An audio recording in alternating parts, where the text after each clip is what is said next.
नमस्कार मित्रांनो, तूही रे माझा मितवा मालिकेच्या आजच्या भागामध्ये आपण पाहणार आहोत की ईश्वरी आणि अर्णव दोघंजणही आता अंजली आणि तिच्या नवरा म्हणजेच राकेशला घरी घेऊन आलेले असतात.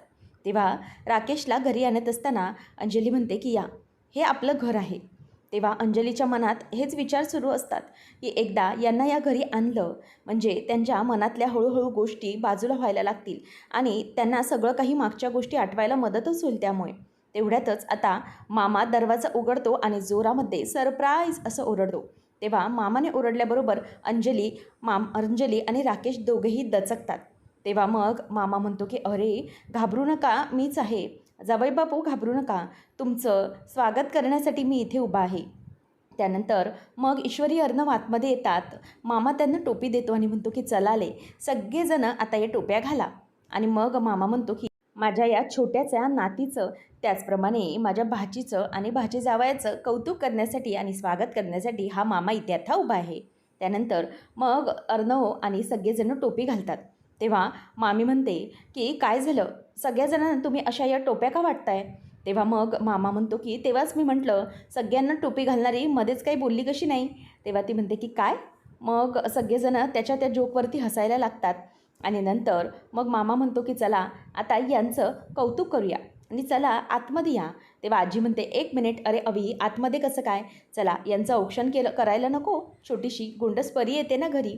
तेव्हा मग आता आजी म्हणते की ईश्वरी बाळा पुढे ये आणि यांचं औक्षण करून घे. तेव्हा आजीला ती म्हणते की आजी मी काय म्हणते, तुम्ही या घरच्या मोठ्या आहात ना, मग तुम्हीच करा ना औक्षण, खरंच बाळालाही खूप बरं वाटेल. तेव्हा आजी म्हणते की हो तेही आहेच, चला मग मीच आता माझ्या पंथीचं स्वागत आणि औक्षण करून घेते. तेव्हा आजी समोर जाऊन बाबूचे म्हणजे छोट्या त्या परीचे आणि राकेश आणि अंजलीचे दोघांचेही आता कौतुक करत असते. आणि अंजलीच्या पायावर ती दूध आणि पाणी घालून तिचंही घरामध्ये बाळासकट कौतुक करत स्वागत करत असते. तेवढ्यातच आता आजी म्हणते की झालं आहे, माझं औक्षण करून झालं आहे, आता तुम्ही दोघंही आतमध्ये येऊ शकता. आणि ती पाण्यानेही तिचे पाय धुते. दोघंजणही आतमध्ये येत असताना तिथेच पुढे थांबतात. आणि तेवढ्यातच ईश्वरी आणि अर्णव आणि मामा तिघंजणही तिकडची रिबीन ओढतात. त्याचबरोबर त्यांच्यावर छानपैकी तिघांवर पुष्पवर्षा होतो.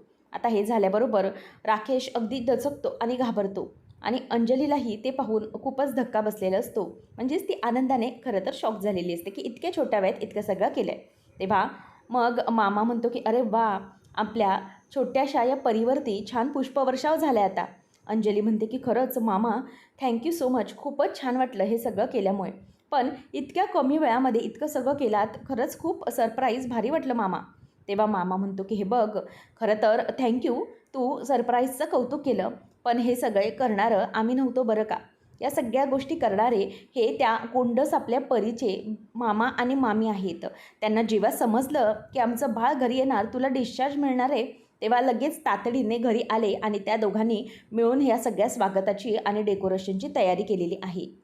खरंच खूप चांगल्या डेकोरेशनची तयारी या दोघांनी केली. निव्वळ अर्ध्या ते 1 तासात हे सगळं केलं बरं का त्यांनी, घाईघाईने. तेव्हा मग मामी म्हणते की हो इतकं काय, पण त्याचं कौतुक, मीही जर इथे घरी असते तर मीही केलं असते की डेकोरेशनला मदत. मी तिथे बाळाबरोबर होते ना, म्हणून मला जमले नाही. तेव्हा मग ईश्वरी म्हणते की मामी काहीच हरकत नाही, आपण कोणीही नसलो असलो काय, सगळेजण आपापली कामं करत होतो. डेकोरेशन कोणी केलं ते महत्त्वाचं नाही, डेकोरेशन झालं ते महत्त्वाचं. चला आता मग लगेचच मामा म्हणतो की हे बघ, इथे तुमच्यासाठी फुलांच्या पायघड्या घातलेल्या आहेत, त्या फुलांवर पाय द्या आणि नंतर मग पुढे पुढे चालत यायचं. समजलं अंजली, आता असं करायचं आहे. त्याबरोबर अंजली म्हणते की वा, खरंच मामा हे ना सगळं खूपच ग्रेट केलं आहेस तू, खूप भारी. तेव्हा मग ती फुलांवरतून पायघड्या घातलेल्या असतात, चालत पुढे येत असते. आणि ते दोघंजणही येतात. राकेशचा चेहरा मात्र अगदी तिराहितासारखा असतो, त्याला काहीही चेहऱ्यावरती हावभाव नसतात, अगदी एकदम न्यूट्रल असल्यासारखा तो तिथे उभा असतो. मग ईश्वरी आणि अर्णव ताईच्या मागे मागे चालत येतात आणि मग अंजलीच्या रूमपर्यंत अगदी फुलांच्या त्या पायघड्या असतात. मामा बोलवतो आणि म्हणतो की चला या, आता रूममध्येही बघा तुमच्यासाठी छान असं सरप्राईज तयार केलेलं आहे, या तुमच्या खोलीमध्ये या. आणि मग अंजली म्हणते की अहो ही आपली खोली आहे. आजी पण म्हणते की जावई बापू अगदी निवांत राहा, काहीही टेन्शन घेण्याची गरज नाही आहे, होईल सगळं व्यवस्थित हळूहळू. आणि मग अंजलीला ती म्हणते की अंजली बाळा, अगं बाळाला पाळण्यात ठेव आणि तुझेही हात अकडलेच असतील ना, ठेव तिला म्हणजे जरा मोकळी बसशील. तेव्हा मग आता वल्लरी बाळाला घेते आणि पाळण्यामध्ये ठेवते. ईश्वरी लगेच पाळण्याच्या बाजूला जाऊन बसते. ईश्वरी आणि त्याचप्रमाणे अर्णव दोघंजणही पाळण्याजवळ येऊन बसतात आणि ती म्हणते की मी बाळाला झोका देणार, तर अर्णव म्हणतो की मी बाळाला झोका देणार. पुन्हा त्या दोघांमध्ये तिथे वाद सुरू झालेले असतात. ईश्वरी म्हणते की सर असं करू नका हां, मी बाळाला झोका देणार आहे. या मामीने दिलेला ना झोका तिला आवडणार. तेव्हा अर्णव म्हणतो की बघ असं अजिबात नाही आहे, तू असं अजिबात नाही आहे, बघ तिला ती मामाकडे बघतीये, तिला मामाने झोका दिलेला हवा आहे असं म्हणून दोघांमध्ये आता पुन्हा वाद सुरू झालेले असतात. ते पिल्लू मात्र त्या दोघांचेही आता गप्पा आणि बडबड ऐकत असतं. नंतर मग आता वल्लरी हे सगळं बघत असताना आजी म्हणते की आता हेच होणार आहे. सगळेजण बाळाला छकुली काय म्हणतील, पिल्लू काय म्हणतील, परी काय म्हणतील, पण बाळाला सुंदर असं नाव दिलं गेलं पाहिजे ना. मग आपण एक काम करूया, लवकरच बाळाचं बारसं करूया. तेव्हा मामा म्हणतो की हो, ही तर एकदम उत्तम कल्पना आहे, पण बाळाचं बारसं करायचं तरी कधी. तेव्हा मग आजी म्हणते की हो, आपण एक काम करूया, लवकरच म्हणजे आजपासून 8व्या दिवशी आपण बाळाचं बारसं करून घेऊया. म्हणजे कसं आहे, तिला सुंदर असं छान नाव देता येईल. आम्ही आणि काम करा सगळ्यांनी, नावाच्या ना आता सगळेजणं याद्याच करायला तयार करा. म्हणजे कसं आहे ना, लवकरात लवकर आपण बाळाचं नाव ठेवूया आणि तिला सुंदर असं नाव देऊया. हो ना जावई बापू, असं आजी त्याला विचारते, परंतु तो त्या कोणत्याही चर्चेत सहभागी होत नसतो. तो आता बसलेलाच असतो. अंजली म्हणते की काय हो, तुम्ही तिथे तसे का उभे आहात, इथे या आणि बसा ना. तेव्हा मग तो म्हणतो की मी जरा तिथे बाहेर थांबतो, मला जरा इथे वेगळंच वाटतंय, मी तिथे बाहेर हॉलमध्ये बसून राहतो. तेव्हा मग लगेचच ईश्वरी म्हणते की जिजू ही तुमचीच खोली आहे, अहो कुठल्याही प्रकारचा संकोच करू नका, इथे बसा ना, सगळेजण आहेत. तेव्हा मग लगेच अंजली म्हणते की नको, तू त्यांच्यावर कुठलंही प्रेशर आणू नकोस, त्यांना जर इथे नसेल आवडत तर त्यांना कुठे बसायचं तिथे बसू दे, काहीच प्रॉब्लेम नाही आहे. ती म्हणते की मी काय म्हणते, जा तुम्ही बसा हवं तर हॉलमध्ये, काहीच प्रॉब्लेम नाही. मग तो हो असं बोलून तिथून निघून जातो आणि मग ईश्वरीला मुद्दामच ताई बोलण्याचा एकही चान्स गमावत नाही. ईश्वरी आता गप्प बसते आणि राकेशही बाहेर जाऊन बसतो. तेव्हा मामा हळूच अर्णवच्या कानात विचारतो, काय रे, याचं नक्की काय आहे, म्हणजे हे सगळं जे काही वागतोय ते खरंच आहे की परत पूर्वीसारखं काही नाटक आहे. तेव्हा मग अर्णव आणि ईश्वरी हे दोघंजणही मान डोलावतात, फक्त अजून काहीच आयडिया नाही आहे नक्की याचं काय आहे ते. तेव्हा दोघंही गप्पच असतात. मामा म्हणतो की कळेल, लवकरच कळेल याचं नक्की काय सुरू आहे ते. त्यानंतर आपल्याला पाहायला मिळतं की मामी ही बाळाला म्हणत असते की बाळा तू इथेच बसायचं बरं का, आणि अंजलीला मामी म्हणते की थोडा आता तू पड, आराम कर, बाळ खेळते तोपर्यंत आम्ही सगळेजण आहोत ना. तेव्हा मग आता आजी म्हणते की चला पुढच्या सगळ्या गोष्टींची कौतुकं केली पाहिजेत. ईश्वरी अर्णव देखील बाहेर जातात, सगळेजण बाहेर असतात. तेव्हा मग आजी आता अंजलीच्या बाजूला असते आणि तिला म्हणते की बस आता हे स्वेटर आणि टोपी काढ, म्हणजे तुला जरा बरं वाटेल.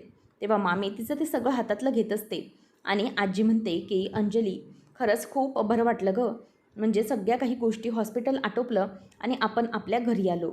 आणि खरंच हे कौतुक ईश्वरी आणि अर्णवचं काही वेगळंच आहे ना. बघितलं, दोघंही अजूनही लहान मुलासारखी बाळावरून भांडत होते. खरंच त्यांनी ना हे सगळं खूप मनापासून केलं आहे. किती छान कौतुक केलं आहे बघ ना त्यांचं. अगं जेव्हा कळलं ना की तुला सोडणार आहेत, लगेच दोघं लगबगीने घरी आले आणि सगळ्या कामाला लागले बघ. दोघं जणांनी मिळून फक्त केलं हे सगळं, कोणी नव्हतं त्यांच्या मदतीला. तेव्हा आजीला ती म्हणते की त्यात काय एवढं कौतुक आहे.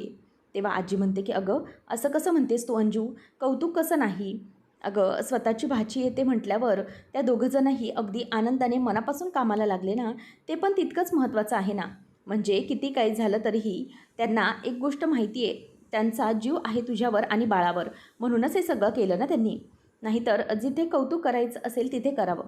खरंच खूप चांगलं केलं त्यांनी, असं म्हणून आजी त्यांचंही कौतुक करत असते. तर इथे आकाश कुठेही दिसत नसतो. वल्लरी विचार करते की आकाश अजूनही इथे कुठे नाही आहे. आजीला ती विचारते की काय हो, आकाश कुठे गेला. तेव्हा ती म्हणते की मला इथे त्याने सोडलं आणि तो गेला. तेव्हा मामी विचार करते की बरोबर, म्हणजे गेला पुन्हा तिच्याकडे तो, त्या मुलीकडे. इतका राजबिंडा माझा मुलगा, पण काय त्या दीडदमडीच्या नम्रतात जीव अडकलाय काय माहिती. आकाश नम्रताजवळ आलेला असतो आणि विचारतो की सॉरी, मी तुम्हाला न इन्फॉर्म करता आलो काकू, पण नम्रताचं काहीच कळत नाही आहे, माझा कॉलही रिसीव्ह करत नाही आहे, कुठे आहे ती. सुप्रिया म्हणते की हो, मलाच काही समजत नाही आहे, त्या दिवशी क्लाउड किचनमधून आली आणि त्यानंतर माझ्याशी काही बोलतच नाही आहे ती, काही विचारलं तर तेही सांगायला तयार नाही आहे, काय झालं काहीच कळत नाही आहे. तेव्हा मग तितक्यातच नमू येते आणि नमू म्हणते की आई. तेव्हा मग आई म्हणते की अगं नमू असं काय करतेस तू, तुला कितीचे कॉल करता येते, तू त्यांचा कॉलही रिसीव करत नाही आहे. तेव्हा मग नमू म्हणते की आई हे बघ, मला ना आता या विषयावर बोलायचं नाही आहे, त्यामुळे राहू दे सगळं. तेव्हा मग आई म्हणायला लागते की अगं नमू असं कसं चालेल बोलून, तुला काहीच बोलायचं नाही आहे असं. त्यावर लगेचच आकाश म्हणतो की ठीक आहे, मला जरा महत्त्वाचं बोलायचं नम्रता, प्लीज माझ्याबरोबर बाजूला येतेस का, मला तुझ्याशी बोलायचं आहे. तेव्हा मग आता आई म्हणते की बरं ठीक आहे, तुम्ही दोघंजणही बोला, मी आहे. मग आता नम्रताशी तो बोलायला सुरुवात करतो आणि नम्रताला विचारतो की प्लीज इतकं असं टोकाचं का वागते तू, प्लीज असं वागू नको. नमू म्हणते की का, तुम्ही बाजूला व्हा जरा. ती त्याचा खांद्यावरचा हात पण रागाने बाजूला करून टाकते. तेव्हा आकाश म्हणतो की नम्रता, आय नो तू ह्या सगळ्यामुळे खूप हर्ट झाली आहेस, पण प्लीज असं टोकाचं वागू नको ना, तुला माहिती आहे ना माझा काहीतरी प्रॉब्लेम असल्याशिवाय मी असं नाही वागणार. तेव्हा मग ती म्हणते की सर मी किती आणि कधी समजून घेऊ मला सांगा ना, म्हणजे इतक्या सगळ्या महत्त्वाच्या सिच्युएशनमध्ये पण तुम्ही इतके शांत कसे काय राहू शकलात, तुम्हाला काहीच कसं वाटलं नाही. तेव्हा मग तो म्हणतो की नम्रता प्लीज आता मला समजून घेण्याचा प्रयत्न कर. परंतु ती काही समजून घेण्याचा प्रयत्नच करत नसते. ती म्हणते की नाही मला आता काहीच बोलायचं नाही आहे. तेव्हा तो तिला हाताला धरून बाहेर नेतो आणि म्हणतो की इथून बाहेर ये, मी तुझ्याशी सगळं काही बोलतो. तेव्हा मग आता मामी ही त्या राकेशला येऊन चहा देते आणि म्हणते की हे घ्या जावई बापू चहा. तेव्हा मग लगेच तो म्हणतो की धन्यवाद मावशी. मग ती म्हणते की हे काय, मी तुम्हाला मावशी दिसते. तेव्हा मग तो म्हणतो की हो मावशीच आहात ना तुम्ही, इथे घरात काम करता ना तुम्ही, घरकाम करता ना. तेव्हा मग ती म्हणते की हे बघा तोंड सांभाळून बोलायचं, तुम्हाला काय माझ्या या अवतारावरून मी तुम्हाला इथे घरकाम करणारी दिसते का, जरा समजून बोलायचं समजलं. आणि ही सगळी नाटकं ना माझ्यासमोर करायची नाहीत, पहिलेच सांगते. तर हे सगळं आता तिथून ईश्वरी बघत असते. मामी म्हणते की तुम्हाला काय वाटलं तुम्ही हे सगळं कराल आणि मी गपचूप ऐकून घेईन, अजिबात नाही, मी ना मावशी नाही आहे समजलं ना. तेव्हा मग तो म्हणतो की मग मला तुम्ही तरी सांगा की कोण आहात तुम्ही. तेव्हा ती म्हणते की हो सांगते मी माझी ओळख, मी अंजली म्हणजेच तुमची बायको आहे ना तिची मामी आहे, आणि मग तुमची पण मामीच लागते मी समजलं, त्यामुळे तुम्ही पण मला मामी अशीच हाक मारायची. तेव्हा मग ती म्हणते की हो. तो म्हणतो ओके चालेल मामी, चुकलं माझं, सॉरी. तेव्हा मग लगेचच ती म्हणते की समजलं, आता इथून पुढे काही जास्त नाटक करायचे नाही आणि माझ्यासमोर तरी नाटकं अजिबात चालवायची नाहीत, असं म्हणून तिथून मामी निघून जाते. आणि राकेश हा घाबरून तिथेच बसलेला असतो, त्याला काहीही सुचत नसतं. नंतर मग आता मामीला धुमाळचा कॉल आलेला असतो आणि म्हणूनच ती तिथून निघून जाते आणि ईश्वरी खाली उतरते. ईश्वरी ही तिथून बाजूने हळूच निघून चाललेली असते आणि राकेश तिला चहा पिता पिताच आवाज देतो. तो म्हणतो 1 मिनिट जरा तुम्ही इथे याल का प्लीज. तेव्हा मग ती म्हणते की हो बोला ना, काय झालं आहे जिजू. तेव्हा मग तो म्हणतो की माझं ना जरा गोळ्यांचा वेळ झालेला, त्यामुळे माझ्या फाईलमध्ये त्या गोळ्या आहेत आणि प्रिस्क्रिप्शन आहे, तर त्याप्रमाणे प्लीज तुम्ही मला आताची गोळी द्याल का, तर खरंच खूप बरं होईल, म्हणजे मला गोळ्या घ्यायला बरं पडेल. तेव्हा लगेचच पुढे ती म्हणते की हो हो का नाही, नक्कीच आणून देईन, तसंही तुमची फाईल मला उघडायचीच आहे, नक्की काय चाललं आहे ते. तेव्हा तो म्हणतो की म्हणजे काय झालं आहे नेमकं. तेव्हा लगेच ती म्हणते की तसं नाही हो, म्हणजे तुमची ही जी फाईल आहे ना ती उघडून मी प्रिस्क्रिप्शन बघते आणि त्याप्रमाणे तुम्हाला औषध देते, लवकरच येते, असं म्हणून ती तिथून आता निघून जात असते. राकेश मात्र तिच्याकडे गडबडे बघतच राहिलेला असतो. नंतर मग राकेश हा गुपचूप चहा पित असतो. नक्की त्याचं काय चालू आहे कोणाला काही समजण्यासारखं नसतं, त्याची पूर्ण गडबड आणि गोंधळच झालेला असतो. नंतर आता राकेश हा ईश्वरी कधी गोळ्या घेऊन येते त्याची वाट बघत बाहेर थांबलेला असतो.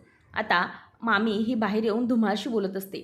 ती म्हणते की हे बघा धुमाळ, नक्की काय चालू आहे तुमचं आणि तुम्ही कुठे आहात. तेव्हा तो म्हणतो की हे सगळं तुम्हाला सांगण्याची काय गरज आहे. तेव्हा मग लगेचच ती म्हणते की हे बघा मला एवढंच म्हणायचं आहे की ते ईश्वरी आणि अर्णव अजूनही तुमच्या मागे लागू शकतात, त्यामुळे तुम्ही जरा शांत राहा आणि पुढच्या काही गोष्टी मी सांगते ना तशा तुम्हाला कराव्या लागतील. तेव्हा तो म्हणतो की हे बघा आता तरी मला सध्या तुमचं काही ऐकायचं नाही आहे, मी माझ्या आयुष्यात खुश आहे, त्यामुळे तुम्ही अजिबात त्या माझ्या आयुष्यामध्ये ढवळाढवळ करण्याचा प्रयत्न करू नका. तेव्हा मग ती म्हणते की हे बघा तुमच्या लक्षात येतं आहे ना, ती न्यूज तुम्ही कवर केली होती आणि हे सगळं रेकॉर्डिंग हे तुमच्या फोनमध्ये आहे, त्यामुळे तुम्हीही अडकू शकता. तेव्हा लगेचच तो म्हणतो की हे बघा मॅडम तुमच्या ना हे नेहमीच्या धमक्या आहेत, त्यामुळे मला जास्त काही बोलू नका. तर ती त्याला तिथून शहर सोडून जायला सांगत असते, परंतु अजिबातच धुमाळ तिचं ऐकायला तयार नसतो. नम्रताला आकाश बाहेर घेऊन येतो आणि म्हणतो की हे बघ नम्रता, मला माहिती आहे तुला खूप राग आला असेल, पण प्लीज समजून घे ना, मी नक्की काय बोलण्याचा प्रयत्न करतोय. तू एरवी तर मला घेतेस ना समजून, मग आज तुला नक्की काय झालंय? तेव्हा ती म्हणते की तेच तर आहे ना सर, मी एरवी तुम्हाला घेते समजून, पण आज तुम्ही मला समजायला होतं. मी तुम्हाला म्हणत नाही आहे की तुमच्या आयुष्यात प्रॉब्लेम नसूच शकतो, घरात प्रॉब्लेम असू शकतो, मला कळतो.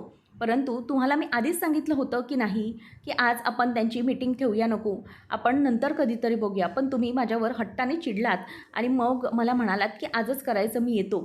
मग हे कशासाठी केलं तुम्ही? तुम्हाला माहिती आहे का तिथे मी सगळं काय फेस केलं होतं? अहो, ती सगळी माणसं होते आणि मी तिथे एकटे होते. त्यांनी माझा किती अपमान केला आहे माहिती आहे का तुम्हाला? मला नको नको ते घालून पाडून बोलले आहेत ते. आणि माझ्या बिझनेसबद्दलही शंका निर्माण केली आहे त्यांच्या मनात, या सगळ्या तुमच्या गोष्टींमुळे.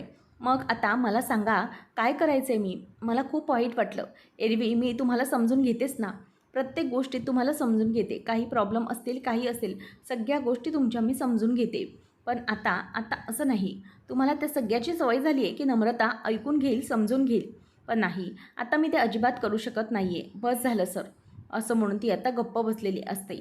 तर इकडे ईश्वरी अर्णवच्या रूममध्ये येते आणि मग त्याला सगळा काही घडलेला प्रकार सांगते. ती म्हणते की मला काहीच कळत नाही आहे, हा राकेश नेमकं हे वागतोय ते खरंच वागतोय की तो काहीतरी नाटक करतोय, ढोंग करतोय, मामा म्हणतात त्याप्रमाणे. तेव्हा मग आता अर्णव म्हणतो की आता काय करायचं आहे? नक्की तू काय पाहिलं आहेस आता आणखी? तेव्हा ईश्वरी म्हणते की मी हे पाहिलं की मगाशी तो राकेश हा मामीबरोबर एखाद्या अजनबीसारखं बोलत होता. म्हणजे तो एकट्यात असताना पण असा वागतोय. त्यामुळे समजत नाही की तो नक्की कसा आहे ते. तो एकटा असताना पण चांगलं वागण्याचा प्रयत्न करतोय. त्यामुळे मला काहीच कळायला मार्ग नाही आहे, हा नक्की काय करतोय ते. तेव्हा मग अर्णव म्हणतो की आता मग कसं करायचं? याच्या मनात काय आहे ते जाणून घेण्यासाठी ईश्वरी म्हणते की माझ्याकडे एक आयडिया आहे. तो म्हणतो की नको राहू दे. ईश्वरी म्हणते की सर अहो ऐकून तर घ्या, मी काय म्हणते ते. तेव्हा तो म्हणतो ओके बोल. मग ईश्वरी म्हणते ईश्वरी के फंडे संडे टू मंडे या बुकमधला ना 115वा उपाय आपण करून बघूया. तेव्हा तो म्हणतो की तू काय बोलतेस ते जरा मराठीत बोलशील? ईश्वरी म्हणते की ऐका काय सांगते ते. आपण एक काम करूया. तो तिथे तसाच बसला आहे ना, त्याला आपण म्हणायचं की चल मी तुला ना घर दाखवतो. आणि घर दाखवायच्या बहाण्याने तुम्ही त्याला काय करायचं. आता ती सगळा प्रकार जो काही तिच्या मनातला आहे तो अर्णवला सांगायला लागते. तिथे टेबलच्या इथे तो पडला, अशा गोष्टी त्याला ती मुद्दाम सांगायला सांगते, जेणेकरून त्यामुळे तो काही खरं बोलतोय का किंवा त्याची मेमरी परत येते का हे आपल्याला समजेल. तेवढ्यातच मग इथे आकाश म्हणत असतो की नम्रता प्लीज तू ना यावेळेला माझं काही ऐकूनच घेत नाही. तेव्हा मग ती म्हणते की सर हेच तर आहे ना, तुम्हाला माझी बाजू यावेळेला समजलीच नाही आहे की मला काय बोलण्याचा मी नक्की प्रयत्न करते. तेव्हा मग लगेचच ती म्हणायला लागल्यावर तो म्हणतो की हे बघ माझं प्लीज ऐकून घे. तू असं का करतेस यावेळेला काही समजून घेत नाही आणि तुझ्या मनाला इतकं काय लागलं ते जरा मला सांग. तेव्हा नमू म्हणते की हेच तर आहे ना सर, नेमकं मला काय झालं ना तेच तर तुम्हाला समजत नाही आहे. इथेच तर माझी तकलीफ जास्त वाढते आहे. माझा प्रॉब्लेमच तुम्ही समजून घ्यायला तयार नाही आहे. कितीही काही समजवलं तरीही तुम्हाला कळणार नाही आहे. तेव्हा मग आता तो म्हणतो की प्लीज नम्रता प्लीज, म्हणजे इतकं टोकाला जाऊन कुठल्याही प्रकारचा निर्णय तू घेऊ नको. परंतु ती काही ऐकायलाच तयार नसते. ती म्हणते की नाही, मला ना आता यावेळेला तुम्हाला माफ नाही करायचं आहे आणि मला आता इथून निघून जायचं आहे.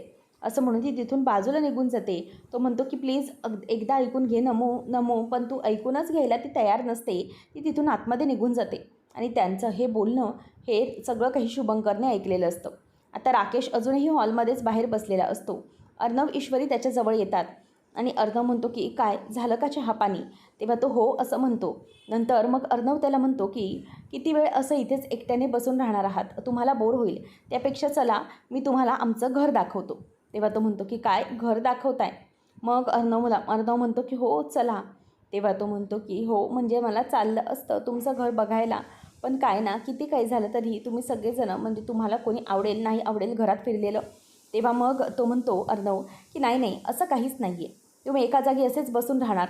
त्यापेक्षा जर असं घरात फिरलात तर तुम्हाला कसं जरा फ्रेश पण वाटेल ना आणि घराची पण ओळख होईल तुम्हाला, म्हणजे कुठे काय आहे या सगळ्याची.